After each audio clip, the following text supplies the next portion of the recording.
ದಂತದಿಂದ ತಿವಿದ ಕಾಡಾನೆ ವ್ಯಕ್ತಿಗೆ ಗಾಯ. ಅರಣ್ಯ ಇಲಾಖೆಯಿಂದ ತ್ವರಿತ ಚಿಕಿತ್ಸೆ ವ್ಯವಸ್ಥೆ. ಚನ್ನಪಟ್ಟಣ ತಾಲೂಕಿನ ಸುಣಘಟ್ಟ ಕೆರೆಯ ಬಳಿ ಕಂಡುಬಂದ ಕಾಡಾನೆಗಳನ್ನು 19/4/2026 ಅರಣ್ಯ ಪ್ರದೇಶಕ್ಕೆ ಹಿಮ್ಮೆಟ್ಟಿಸುವ ವೇಳೆ ವ್ಯಕ್ತಿಯೊಬ್ಬರು ಗಾಯಗೊಂಡ ಘಟನೆ ನಡೆದಿದೆ. ಚನ್ನಪಟ್ಟಣ ಪ್ರಾದೇಶಿಕ ಅರಣ್ಯ ವಲಯದ ವಲಯ ಅರಣ್ಯಾಧಿಕಾರಿ ಮಲ್ಲೇಶ್ ಅವರ ನೇತೃತ್ವದಲ್ಲಿ ಅರಣ್ಯ ಸಿಬ್ಬಂದಿ ಹಾಗೂ ಆನೆ ಕಾರ್ಯಪಡೆ ಸಿಬ್ಬಂದಿ ಕಾಡಾನೆಗಳನ್ನು ಸುರಕ್ಷಿತವಾಗಿ ನರಿಕಲ್ಲುಗುಡ್ಡ ಅರಣ್ಯ ಪ್ರದೇಶದತ್ತ ಓಡಿಸುವ ಕಾರ್ಯಾಚರಣೆ ನಡೆಸುತ್ತಿದ್ದರು.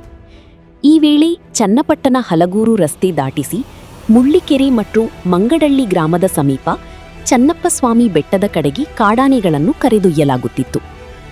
ರಾತ್ರಿ ಸುಮಾರು 9 ಗಂಟೆ ವೇಳೆಗೆ 3 ಟಸ್ಕರ್ ಆನೆಗಳ ಗುಂಪು ಸಾಗುತ್ತಿರುವಾಗ ಒಂಟಿ ಸಲಗವೊಂದು ಆಕಸ್ಮಿಕವಾಗಿ ಹಿಂದಿರುಗಿದ ಪರಿಣಾಮ ಮಂಗಡಳ್ಳಿ ಗ್ರಾಮದ 54 ವರ್ಷದ ಎಂಟಿ ಕಾಂತರಾಜು ಅವರಿಗೆ ದಂತದಿಂದ ಹೊಟ್ಟೆಯ ಭಾಗಕ್ಕೆ ತಿವಿದಿದ್ದರಿಂದ ತೀವ್ರ ಗಾಯಗಳಾಗಿವೆ.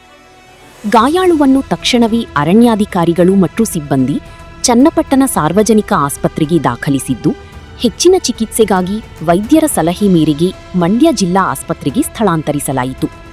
ಅಲ್ಲಿ ಅಗತ್ಯ ಸೌಲಭ್ಯಗಳ ಕೊರತೆಯಿಂದ ಬಳಿಕ ಅವರನ್ನು ಬೆಂಗಳೂರಿನ ವಿಕ್ಟೋರಿಯಾ ಆಸ್ಪತ್ರೆಗೆ ಆಂಬ್ಯುಲೆನ್ಸ್ ಮೂಲಕ ಸಾಗಿಸಿ ತುರ್ತು ನಿಗಾ ಘಟಕದಲ್ಲಿ ದಾಖಲಿಸಲಾಯಿತು.